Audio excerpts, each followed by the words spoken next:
If Chevron wins, do all peoples lose? I'm Dennis Atchison. Have you caught the energy and intent around the Chevron story and the Amazon environmental disaster court case? If Chevron wins, does it mean corporations will never have to be responsible for their mess? Here's the headline: Chevron fights Amazon pollution verdict in U.S. court. This story offers the context of Chevron having lost the court case and being ordered to pay $18 billion. The scale of the damage in Ecuador is an estimated 18 million gallons of crude oil and 18 billion gallons of toxic wastewater that was leaked or illegally pumped into pristine jungle ecosystems around the Lago Agrio field in northwest of the country, which is Ecuador. This mess is larger than the Exxon Valdez or the BP Gulf oil spill.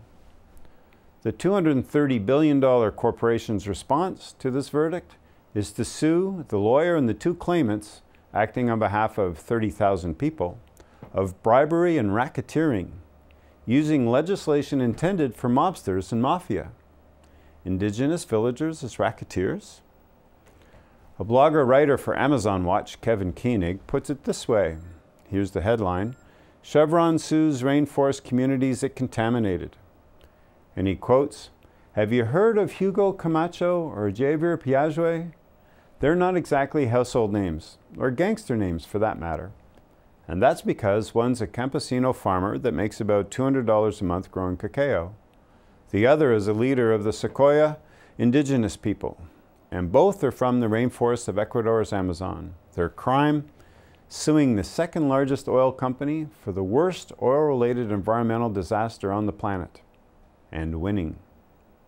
The court case is well detailed in this story, and it goes something like this. Camacho and Piaget initiate the case in New York, where Chevron's based, and that's where Chevron has assets. They don't have any assets in Ecuador. Chevron argues the case belongs in Ecuador.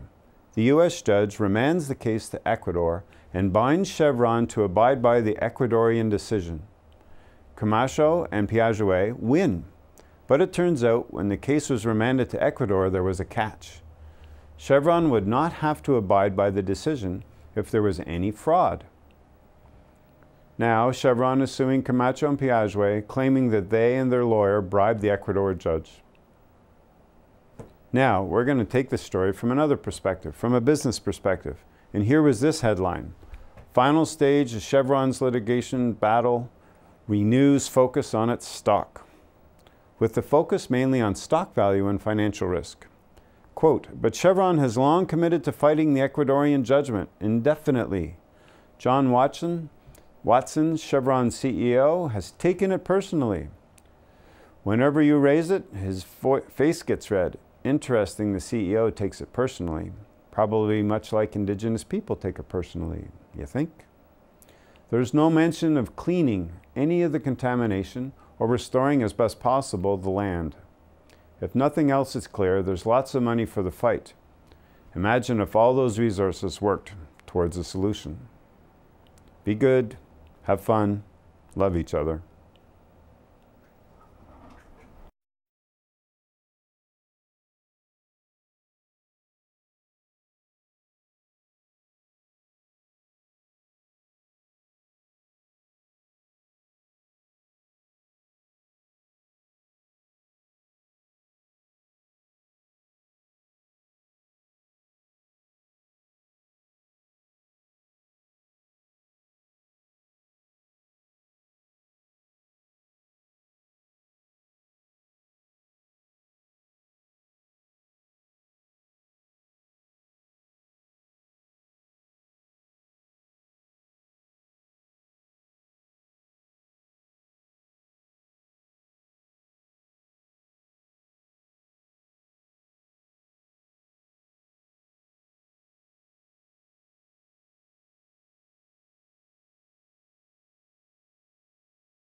Want real social entrepreneurship?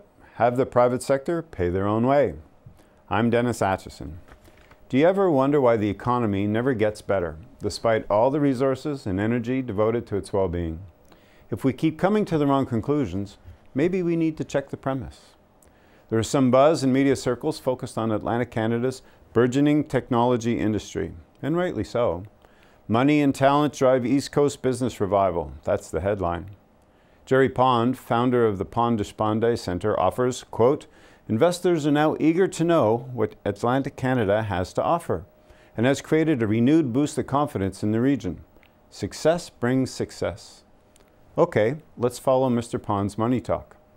In this story, we learn the governments of Nova Scotia, New Brunswick, and PEI contributed $32.5 million total to the Halifax-based Build Ventures Fund. 3 other entities, not identified, contributed $16 million, half the government contributions. Build Ventures' strategy, therefore, has about $50 million to invest, and, quote, each venture will be between $1 million and $5 million. So, is it reasonable to anticipate between 10 and 50 new companies? This result is not mentioned. How many jobs can be anticipated? This isn't mentioned either.